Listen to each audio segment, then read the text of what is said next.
ಇದು ಶಂಕರ್ನಾಗ್ನಲ್ಲಿ ಹೀಗೆ ಮಾಡ್ತಿರ್ಬೇಕಾದ್ರೆ ಒಂದು ದಿವಸ ಏನಾಗ್ಬಿಡ್ತು, ಅವ್ರು ಚೀಂಗಮ್ ತಿನ್ನೋ ಕ್ಯಾರೆಕ್ಟರ್ ಇತ್ತು. ಚೀಂಗಮ್ ಮುಗಿತಾ ಇರಬೇಕು ಯಾವುದೋ ಸೀನಲ್ಲಿ. ಈಸ್ ಎ ಯೂಸ್ಲೆಸ್ ಆಫೀಸರ್ ಅನ್ನೋ ಥರ ಸುಮ್ಮನೆ ಪ್ರಿಟೆಂಡಿಂಗ್. ಒಂದು ದಿವಸ ಏನಾದ್ರೆ ಜಾಸ್ತಿ ಚೀಂಗಮ್ ತಿನ್ಬಿಟ್ಟಿದ್ದಾರೆ. ಓಕೆ, ಸೀನಿಗೆ ಒಂದೆರಡು ಮೇಲೆ ಶಾರ್ಟ್ ಮೇಲೆ ಅಗಿಬೇಕಲ್ಲ. ಅದು ರಾತ್ರಿ ಏನಾಗೋಗಿದೆ, ಸೆಫ್ಟಿಕ್ ಆಗೋಗಿದೆ. ನಿಮ್ಗೇನಾಯ್ತು, ಈ ಪೋರ್ಷನ್ಗಳು ತುಂಬ ಡೆಲಿಕೇಟ್ ಇರುತ್ತೆ. ಯಾವ್ದಾದ್ರು ಜಾಗದಲ್ಲಿ ಸ್ವಲ್ಪ ಪಸ್ ಫಾರ್ಮ್ ಆಗ್ಬಿಟ್ರೆ ರಾತ್ರಿ ಏನಾಗ್ಬಿಟ್ಟಿದೆ, ಊದ್ಬಿಟ್ಟಿದೆ ಗಲ್ಲ. ಬೆಳಿಗ್ಗೆ ಇವ್ರಿಗೆ ಶೂಟಿಂಗಿಗೆ ನಾವು ಕಾಯ್ತಾ ಇದ್ದೀವಿ, ಇವ್ರು ಶೂಟಿಂಗಿಗೆ ಬರಲಿಲ್ಲ. ಆಗಿನ ಕಾಲದಲ್ಲಿ ಮೊಬೈಲ್ ಇಲ್ಲ, ಲ್ಯಾಂಡ್ ಫೋನ್ ಇದ್ರೆ ಉಂಟು, ಇಲ್ದಿದ್ರಿಲ್ಲ. ಅದು ಏನಾದ್ರು ಮಳೆ ಗಿಳೆ ಬಂದು ಯಾವ್ದಾದ್ರು ಟ್ರಾನ್ಸ್ಫಾರ್ಮರ್ ಹೋಗಿದ್ರೆ ಅದು ಇಲ್ಲ. ಏನು ಟೆನ್ಷನ್ ಆಗ್ಬಿಡ್ತು. 10:30 ಆಯಿತು, 11 ಆಯಿತು, ನಾವೆಲ್ಲ ಹೋಟೆಲ್ ಇದ್ರಲ್ಲಿ ಕಾಯ್ತಾ ಇದ್ದೀವಿ. ಇವತ್ತು ನನ್ನ ಸಿನಿಮಾ ಮುಹೂರ್ತಕ್ಕೆ ಬಂದಿದ್ದು ಶಿವರಾಜ್ ಕುಮಾರ್ ಅವರೇ ಕ್ಲಾಪ್ ಮಾಡಿದ್ದು. ಅದು ನೆಕ್ಸ್ಟ್ ಡೇನೇ ಈ ಕತೆ. ಕಡೆಗೆ ಏನು ಮಾಡೋದು, 11 ಆಯಿತು, 11:15 ಆಯಿತು, ಯಾರೂ ಇಲ್ಲ. ಕಡೆಗೆ ಒಂದು ಕಾರ್ ಬಂತು 12 ಗಂಟೆಗೆ. ಡ್ರೈವರ್ ಬಂದ, ಶಂಕರ್ನಾಗ್ ಡ್ರೈವರು. ಅವನೇ ಬಂದಿದ್ದಾನೆ ಒಂದು ಖುಷಿಯಾಗಿ ನೋಡಿದ್ರೆ ಶಂಕರ್ನಾಗ್ ಇಲ್ಲ. ಬಂದು, ಅಣ್ಣ ಈ ಲೆಟ್ರ್ ಕೊಟ್ಟರು, ನನಗೆ ಲೆಟ್ರನ್ನ ಕಳಿಸ್ಕೊಡ್ತೀನಿ, ಆಮೇಲೆ ಈ ಲೆಟ್ರ್ ಕೊಟ್ಟರು ಅಂತ ಕೊಟ್ಟೆ. ಏನು ಲೆಟ್ರು ನೋಡ್ತೀನಿ, ಡಿಯರ್ ಕೌಶಿಕ್ ಲೆಟ್ರ್. ನೋ ಬಡಿ will mention today in this world. ಅದು ಸೂಪರ್ ಸ್ಟಾರ್ಗಳು ಕೇರೇ ಮಾಡಲ್ಲ. ನಾನು ರೇಸ್ಗೆ ಹೋಗ್ತಿದ್ದೀನಿ, ಇವತ್ತು ಶೂಟಿಂಗ್ ಬರಲ್ಲ ಅಂತಾರೆ. ಅಥವಾ ನನ್ನ ಗರ್ಲ್ ಫ್ರೆಂಡ್ ಜೊತೆ ನಾನು ಡೇಟಿಂಗ್ ಹೋಗ್ತಿದ್ದೀನಿ, ಶೂಟಿಂಗ್ ಬರಲ್ಲ ಅಂತಾರೆ. ಕಾರಣನೇ ಕೊಡಲ್ಲ. I am not coming for shooting ಅಷ್ಟೇ ಹೇಳೋದು ಅವರು.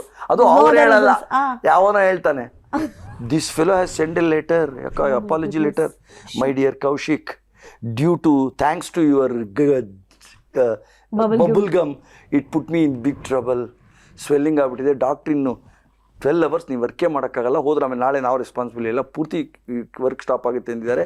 ದಯವಿಟ್ಟು ನಿನ್ನ ಯೂನಿಟನ್ನು ಕ್ಷಮೆ ಕೇಳ್ತೀನಿ, ನನಗೆ ಇವತ್ತು ಬರೋಕ್ಕಾಗ್ತಿಲ್ಲ. Please excuse me and pardon dearly with Shankar Nag with excuses. ಇತ್ತು ಭಾಷೆ.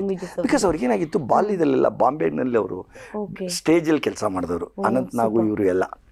ಅವ್ರಿಗಿತ್ಲ ಕಡೆ ಮಂಗಳೂರಿನ ಟಚ್ಚು ಇತ್ತು, ಬಾಂಬೆ ಮಂಗಳೂರಿನ ಕೊಂಕಣಿ ಟಚ್ ಇತ್ತು, ಬಾಂಬೆಯ ಮರಾಠಿ ಮತ್ತು ಹಿಂದಿ ಟಚ್ ಬಂತು. And Bombay is a cosmopolitan city. English is a very normal language.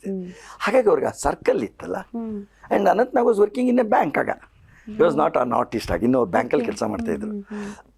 ಹೀಗೆ ಶಂಕರ್ನಾಗ್ ಅಪಾಲಜಿ ಲೆಟ್ರ್ ಕಳಿಸಿ, ನನ್ನ ಹತ್ರ ರೆಫರೆನ್ಸ್ ಇದೆ, ನಿಮ್ಗೆ ಅದನ್ನ ಕಳಿಸ್ಕೊಡ್ತೀನಿ ಆ ಲೆಟ್ರನ್ನ. ಏನಕ್ಕೆ ಹೇಳಕ್ಕೆ ಹೊರಟೆ ಅಂದರೆ, ಇವತ್ತಿನ ದಿವಸ ಆರ್ಟಿಸ್ಟ್ಗಳ ಕೇರೇ ಮಾಡಲ್ಲ. ಇದೆಲ್ಲ ಅದನ್ನ ನಾವು ನನ್ನ ಕಿವಿಯಾರೆ ಮಾತು ಹೇಳ್ಬಾರ್ದು ನಾನು.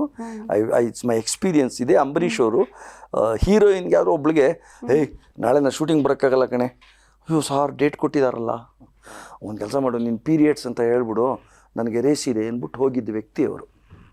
ಬಟ್ ನಡೀತಿತ್ತು, ದುಡ್ಡಿತ್ತು, ಹಣ ಇತ್ತು, ಹೆಸರಿತ್ತು, ಬೇರೆ ವಿಷಯ. ಅಂದರೆ ಯಾವ ಲೆವೆಲಲ್ಲಿ ಇರ್ತಾರೆ ಕಲಾವಿದರು ಅಂತ. ಆದರೆ ಈ ಘಟನೆ ನೆನೆಸ್ಕೊಂಡ್ರೆ ಶಂಕರ್ನಾಗ್ ಅವರ ಆ ಕಾರ್ಯತತ್ಪರತೆ, ಆ ಕಮಿಟ್ಮೆಂಟು, ಹ್ಯಾಟ್ಸ್ ಆಫ್.